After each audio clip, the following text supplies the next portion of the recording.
রাজধানীর আজিমপুরের একটি বাসা থেকে অপহরণ করা শিশুকে মোহাম্মদপুর থেকে উদ্ধার করেছে র্যাব। এ ঘটনায় ফাতেমা আক্তার শাপলা নামের এক নারীকে গ্রেফতার করা হয়েছে। শনিবার ব্রিফিংয়ে র্যাব জানায়, ডাকাতি এবং মুক্তিপণের উদ্দেশ্যে শিশুটি অপহরণ করা হয়। এদিকে বগুড়ায় উম্মে সালমা হত্যা নিয়ে র্যাব পুলিশের দুই রকম বক্তব্য নিয়ে বিভ্রান্তি তৈরি হয়েছে। আজিমপুর মেডিকেল স্টাফ কোয়ার্টারের সামনের সড়কের গত শুক্রবারের সিসিটিভি ফুটেজ এটি, যেখানে দেখা যাচ্ছে একটি শিশুকে কোলে নিয়ে বের হচ্ছেন একজন নারী, সাথে ছিলেন আরো কয়েকজন।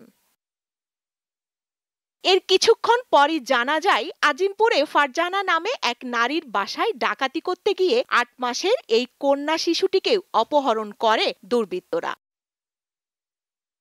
চাঞ্চল্যকর এ ঘটনার পরপরই তদন্তের নামে র্যাব সহ আইনশৃঙ্খলা বাহিনীর একাধিক টিম সেই দিন রাতেই রাজধানীর মোহাম্মদপুর থেকে উদ্ধার করা হয় শিশুটিকে। অপহরণকারীদের যে দাবি ছিল বিভিন্ন ধরনের টাকা পয়সা নিয়ে দাবি করা 10 লক্ষ টাকার মতো, বাসা থেকে প্রায় 1,70,000 টাকা, 6 থেকে 7 ভরি স্বর্ণ এবং বেশ কিছু দামি ঘড়ি সেখান থেকে নিয়ে যাওয়া হয়।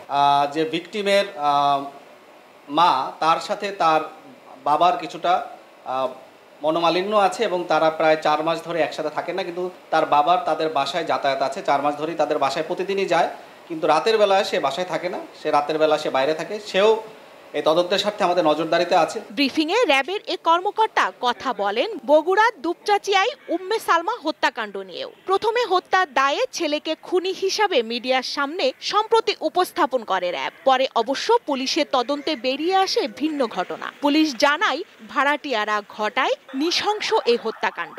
তাহলে ভুল সিদ্ধান্ত কার ছিল? সেই প্রশ্ন রাখা হয় র্যাবের কাছে। আমাদের কাছে তিনি যে ধরনের তথ্য দিয়েছিলেন এবং যে সমস্ত আলামত আমরা তাকে উদ্ধার করেছিলাম, তার ভিত্তিতেই মূলত আমরা এটাই করেছিলাম। তবে এ ঘটনায় র্যাবের কোনো গাফিলতি থাকলে তাও তদন্ত করা হবে বলে জানান তিনি। এই প্রক্রিয়ার সাথে যদি কেউ দায়ী হয়, তার বিরুদ্ধে যথাযথ ব্যবস্থা গ্রহণ করা হবে। গত 10 নভেম্বর দুপচাচিয়ায় নিজ বাড়িতে হত্যাকাণ্ডের শিকার হন উম্মে সালমা। পরে বাসায় ডিপ ফ্রিজ থেকে হাত পা বাঁধা অবস্থায় তার মরদেহ উদ্ধার করা হয়। স্বস্তিকা সিংহ, দীপ্ত সংবাদ, ঢাকা।